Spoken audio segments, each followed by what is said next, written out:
प्रधानमंत्री नरेंद्र मोदी ने सोमवार को दिल्ली के हैदराबाद हाउस में मालदीव के राष्ट्रपति मोहम्मद मोइजू से मुलाकात की।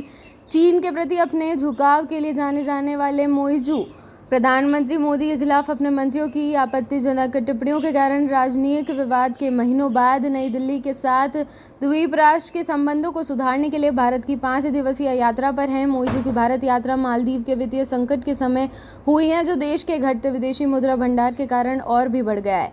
भारत पहुंचने के बाद मोहम्मद मोइजू ने विदेश मंत्री एस जयशंकर से मुलाकात की। मालदीव के राष्ट्रपति कार्यालय की प्रेस विज्ञप्ति के अनुसार जयशंकर ने राष्ट्रपति का भारत में राजकीय यात्रा पर स्वागत करते हुए प्रसन्नता व्यक्त की। डॉक्टर मोइजू ने आगमन पर उनके और प्रतिनिधिमंडल के गर्मजोशी भरे स्वागत के लिए भारत सरकार के प्रति आभार व्यक्त किया। आज नई दिल्ली में राष्ट्रपति भवन में उनका औपचारिक स्वागत किया गया। राष्ट्रपति द्रौपदी मुर्मू और प्रधानमंत्री नरेंद्र मोदी ने मालदीव के राष्ट्रपति और प्रथम महिला साजिदा मोहम्मद का स्वागत किया। इससे पहले उन्होंने नई दिल्ली के राजघाट पर महात्मा गांधी को श्रद्धांजलि भी अर्पित की। वह हैदराबाद हाउस में प्रधानमंत्री मोदी के साथ द्विपक्षीय वार्ता करेंगे।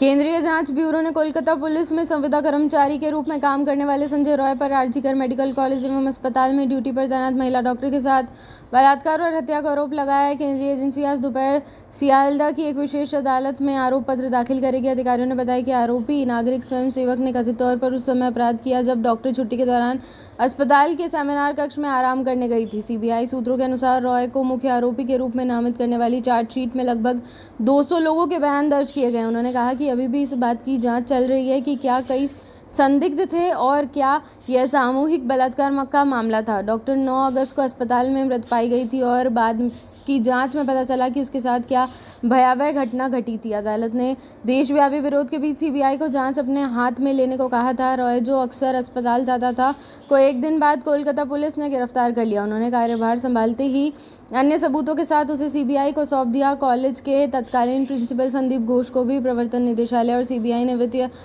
अनियमितताओं और सबूतों से छेड़छाड़ के 2 अलग अलग मामलों में गिरफ्तार किया है। आरजीकर मामले में न्याय और डॉक्टरों की सुरक्षा बढ़ाने की मांग को लेकर 2 महीने से विरोध कर रहे पीड़ित के सहकर्मी अब भूख हड़ताल पर हैं। इजराइल के शीर्ष राजनीतिक और सैन्य नेताओं ने सोमवार को हमास हमले के पीड़ितों को याद किया, क्योंकि इजराइल रक्षा बलों ने 7 अक्टूबर के हमलों के पहले कभी नहीं देखे गए फुटेज जारी किए, जिसने यहूदी देश को आश्चर्यचकित कर दिया। इजराइल ने घातक हमलों की पहली वर्षगांठ के अवसर पर अपने स्मरणोत्सव की शुरुआत नरसंहार स्थानों पर जागरण और बंधकों की वापसी के लिए रैलियों में भावनाओं के प्रवाह के साथ की। गाजा पट्टी से फिलिस्तीनी आतंकवादियों द्वारा किए गए अभूतपूर्व हमले की वर्षगांठ को चिन्हित करने के लिए दुनिया भर में समारोह और कार्यक्रम देखे गए, जिसमें 1200 से अधिक लोगों की जान चली गई। इजराइल के राष्ट्रपति इसहाक हेर्ज़ोग ने सुबह 6 बजे जिस क्षण हमला शुरू हुआ, मौन के क्षण के साथ दिन की शुरुआत की। किबुत्ज रेम ने नोवा संगीत समारोह का स्थल, जहां 7 अक्टूबर को सबसे घातक हमले में हमास के लड़ाकू द्वारा कम से कम 370 लोग मारे गए थे। हेर्ज़ोग ने पहले एक बयान में कहा, 1 साल बीत चुका है जब जीवन रुक गया था, आसमान काला हो गया था और हम सभी को दुश्मन की राक्षसी क्रूरता देखने को मिली थी। यहूदी लोगों, इजराइल राज्य और इजरायली समाज पर विनाश लाने की कोशिश कर रही थी। केंद्रीय गृह मंत्री अमित शाह ने कहा कि जनवरी से अब तक छत्तीसगढ़ में 194 नक्सलियों को मार गिराया है, 801 को गिरफ्तार किया गया है और 742 ने आत्मसमर्पण किया है। राजधानी में वामपंथी उग्रवाद प्रभावित राज्यों के मुख्यमंत्रियों के साथ समीक्षा बैठक की अध्यक्षता करते हुए मंत्री ने नक्सलियों से हथियार डालने और मुख्य धारा में शामिल होने की अपील की। शाह ने इस बात पर प्रकाश डाला कि पूर्वोत्तर और जम्मू कश्मीर में लगभग 13,000 लोगों ने ऐसा किया है। मैं मुख्यमंत्री, गृह मंत्री, डीजीपी और छत्तीसगढ़ की पूरी टीम को बधाई देता हूँ। एएनआई ने शाह के हवाले से कहा, जनवरी से अब तक 194 नक्सली मारे गए हैं, 801 नक्सली गिरफ्तार किए गए हैं और 742 नक्सलियों ने आत्मसमर्पण किया है। मैं नक्सलवाद से जुड़े सभी युवाओं से हथियार छोड़कर मुख्य धारा में आने की अपील करता हूं, चाहे वह पूर्वोत्तर हो, जेके लगभग 13,000 हथियार छोड़कर मुख्य धारा में शामिल हो गए हैं। यह भी पढ़े, शाह ने माओवादियों से कहा, हथियार डाल दे या कार्यवाही का सामना करें। शाह ने सुरक्षा संबंधी व्यय योजना का हवाला दिया, जिसमें 2004 से 2014 के बीच 180 करोड़ से 2014-2024 तक 3006 करोड़ रुपए तक गुना वृद्धि देखी गई है। उन्होंने कहा सुरक्षा संबंधी व्यय योजना के तहत 2004 से 2014 तक इस योजना पर 1180 करोड़ रुपए खर्च किए गए, जबकि 2014 से 2024 तक हमने 3006 करोड़ रुपए खर्च किए, जो लगभग 3 गुना है।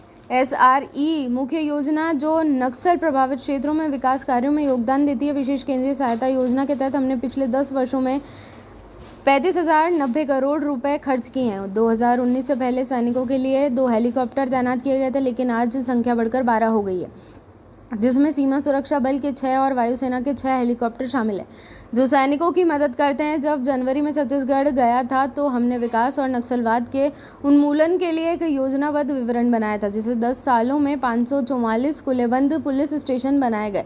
शाह ने कहा पिछले 10 सालों में 544 किलेबंद पुलिस स्टेशन बनाए गए हैं। पहले सड़क नेटवर्क 2,900 किलोमीटर था, पिछले 10 सालों में सड़क नेटवर्क 11,500 किलोमीटर हो गया है।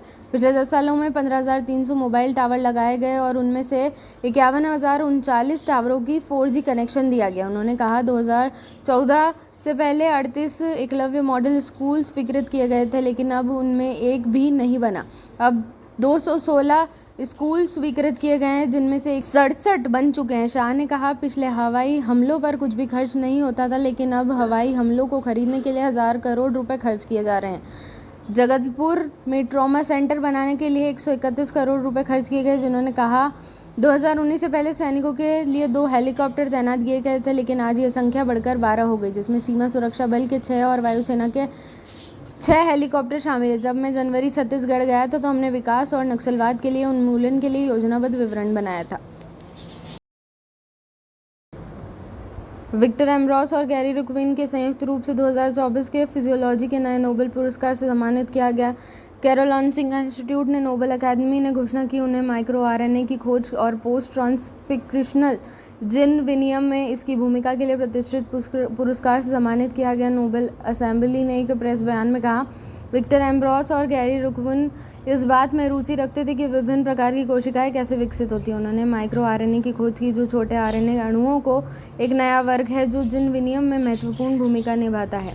एम्ब्रोस और रुकविन दोनों अमेरिकी जीव विज्ञानी हैं। एम्ब्रोस वर्तमान में अमेरिका में मैसाचुसेट्स विश्वविद्यालय में आणविक चिकित्सा कार्यक्रम में काम करते हैं। रुकविन हार्वर्ड मेडिकल स्कूल में आनुवांशिकी के प्रोफेसर हैं और मैसाचुसेट्स जनरल अस्पताल में रुकविन लैब में माइक्रो आरएनए और आरएनए हस्तक्षेप तंत्र पर शोध करते हैं। नोबेल असेंबली ने कहा कि एम्ब्रोस और रुकविन की अभूतपूर्व खोज ने जीन विनिमय के एक बिल्कुल नए सिद्धांत का खुलासा किया, जो मनुष्य सहित बहुकोशिकीय जीवों के लिए आवश्यक साबित हुआ। उनकी आश्चर्यजनक खोज ने जीन विनिमय के बिल्कुल नए आयाम का खुलासा किया। माइक्रो आरएनए जीवों के लिए विकास और कार्य करने के तरीके के लिए मौलिक रूप से महत्वपूर्ण साबित हो रहे हैं। माइक्रो आरएनए के छोटे गैर कोडिंग अणु होते हैं। वे आमतौर पर लगभग 19 से 24 न्यूक्लियोटाइड लंबे होते हैं। यह निर्धारित करने में महत्वपूर्ण भूमिका निभाते हैं कि आनुवांशिक जानकारी ले जाने वाले मैसेंजर आरएनए का कितना प्रोटीन में अनुवाद किया जाता है। प्रोटीन संश्लेषण एक बहुचरणीय जटिल सेल्युलर प्रक्रिया है जो 2 चरणों में होती है, प्रतिलेखन और अनुवाद। प्रतिलेखन चरण में जीन के डीएनए अनुक्रम को कोशिका नाभिक में एमआरएनए में कॉपी किया जाता है। एमआरएनए फिर कोशिका द्रव में प्रवेश करता है और खुद को राइबोसोम से जोड़ता है, जो प्रोटीन संश्लेषण का स्थल है। अनुवाद चरण अगला है, जहां एक अन्य प्रकार का आरएनए स्थानांतरण आरएनए का अणु विशिष्ट अमीनो एसिड का राइबोसोम में लाता है, जहां एमआरएनए द्वारा निर्देशित एक विशेष क्रम में एक साथ जुड़ जाता है, जिसकी परिणाम स्वरूप प्रोटीन का निर्माण होता है। इस चरण के दौरान एमआरएनए प्रोटीन संश्लेषण के लिए एक टेम्पलेट के रूप में कार्य करता है। एमआरआईएनएस प्रतिलेखन और अनुवाद चरणों के बीच कार्य करते हैं, जिससे प्रोटीन के अंतिम उत्पादन को विनियमित किया जाता है। भले ही हमारा डीएनए में संग्रहित आनुवंशिक जानकारी विभिन्न प्रकार की कोशिकाओं में समान हो, लेकिन यह कोशिकाएं अद्वितीय प्रकार के प्रोटीन का उत्पादन करते में सक्षम होते हैं और इस प्रकार विशिष्ट कार्य करते हैं, जो एमआरआईएनएस के कारण संभव है। चेन्नई में भारतीय वायुसेना के एयर शो के दौरान कम से कम 5 लोगों की मौत हो गई और 200 से ज़्यादा लोग अस्पताल में भर्ती हुए। IAF का रोमांचकारी हवाई प्रदर्शन, जिसका उद्देश्य Limba book of world records में अपना नाम दर्ज कराना था, मरीना बीच पर इस कार्यक्रम को देखने के लिए एकत्रित हुई भीड़ के लिए जानलेवा साबित हुआ। चूंकि कार्यक्रम सुबह 11 बजे से दोपहर 1 बजे के बीच था, इसलिए उच्च तापमान और भीड़-भाड़ के कारण लोगों के लिए लंबे समय तक बाहर रहना मुश्किल हो गया। खासकर इसलिए क्योंकि वहां मौजूद लोगों के लिए प्रावधान और चिकित्सा सुविधाएं पर्याप्त नहीं थी। कई लोगों को निर्जलीकरण और हीट स्ट्रोक का सामना करना पड़ा, जिसके कारण 5 लोगों की मौत हो सकती है। जब लोगों का शरीर अत्यधिक गर्मी और तरल पदार्थ की कमी को झेलने में असमर्थ होता है तो वे निर्जलीकरण और हीट स्ट्रोक से मर सकते हैं। अगर इन दोनों स्थितियों का इलाज न किया जाए तो ये जानलेवा हो सकती है। अध्ययनों से पता चला है कि मानव शरीर अधिकतम 42.3 डिग्री सेल्सियस तापमान को सहन कर सकता है। निर्जलीकरण तब होता है जब शरीर जितना तरल पदार्थ लेता है उससे ज़्यादा खो देता है। हमारा शरीर तापमान, पाचन और परिसंचरण को नियंत्रित करने के जैसे आवश्यक कार्यों को बनाए रखने के लिए पानी पर निर्भर करता है। तेजस्वी यादव द्वारा खाली किए गए सरकारी बंगले से सोफा, पानी के नल, wash basin, air conditioner, light, बिस्तर गायब हैं। भाजपा ने दावा किया कि ये सभी सामान चोरी हो गए। तेजस्वी यादव की पार्टी राष्ट्रीय जनता दल या राजद ने पलटवार करते हुए भाजपा से सामान की सूची जारी करने को कहा है। यादव ने आज बंगला खाली कर दिया है क्योंकि वह उप मुख्यमंत्री के लिए आवंटित किया गया था। यह वह पद था जब उनकी पार्टी नीतीश कुमार के साथ गठबंधन में थी। यह घटनाक्रम उप मुख्यमंत्री सम्राट चौधरी के पटना में 5 देशरत्न रोड स्थित बंगले में जाने से कुछ दिन पहले हुआ, जो पहले तेजस्वी यादव के पास था। चौधरी विजयादशमी के शुभ अवसर पर नए घर में चले जाएंगे। विदेश मंत्री डॉक्टर एस जयशंकर ने अर्जेंटीना की विदेश और व्यापार मंत्री डायना मोरेनो और अर्जेंटीना के उद्योग और व्यापार नेताओं के साथ बैठक की।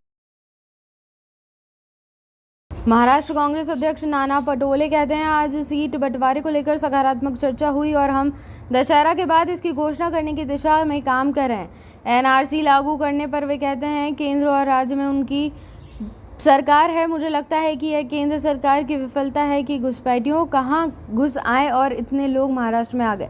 राज्य सरकार उनकी वे क्या कर रहे थे? चुनाव के समय लोगों के मुद्दे को भटकाने के लिए ऐसी बातें कही जाती हैं।